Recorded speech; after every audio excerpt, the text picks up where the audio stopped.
what's the easiest way to work in like hypnotic groups, guys? Maybe you're doing like a group hypnosis session. Well, if you're looking at just doing group hypnosis to prove the power of hypnosis, that's fine. You can all basically tell them to close their eyes, do some sort of visualization game, have some fun with it. However, if you want to do something really, really cool and have a therapeutic group breakthrough, you've got to understand this. Now, there's a lot of layers to this. It gets very complex, but it is the easiest way to do it. And again, if you look at someone like Milton Erickson, this is what he was known for. So if you got your clients in a group, it's very hard to work therapeutically with everybody at the same time. I see a lot of people say, well, I want to do like group hypnosis sessions for stop smoking, as an example. That's impossible to do, because we know that everybody's conclusion is I'm a smoker and I can't quit, whatever that conclusion is. So if you were to get everybody to close their eyes and just read like a stop smoking script or stop smoking solutions in a script form, or just telling a stop smoking story, what are you doing? You're fixing the solution.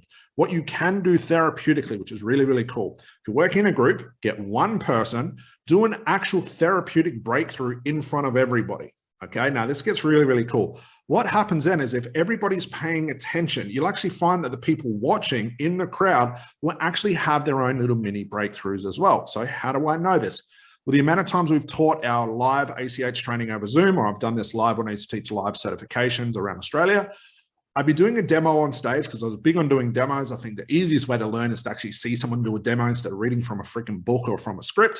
And what was cool is I do the demo on stage, the client would have their massive breakthrough, and then I'd get students come out to me saying, hey, you know, something weird happened. I had a little breakthrough myself.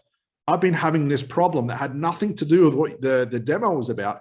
I've been having this problem and now that feels different. It feels better now. I don't really have that problem anymore. This is unconscious influence. So what's happening here, and again, this happens on our live ACH training as well. People say, well, Scott, I was watching the demo and I started to get really emotional, had my own little breakthrough. How did that work? Well, this is how it works. If the unconscious mind, which is you watching a demo of someone having a breakthrough, if your unconscious mind sees some sort of relation to that person having the breakthrough, and you're in the right frame, the context has been set, as in we're going to have a breakthrough, your own unconscious mind can say, hey, this looks like a good environment to have a breakthrough. I'm going to have one too, because we need to overcome this problem and find a new resource. Okay.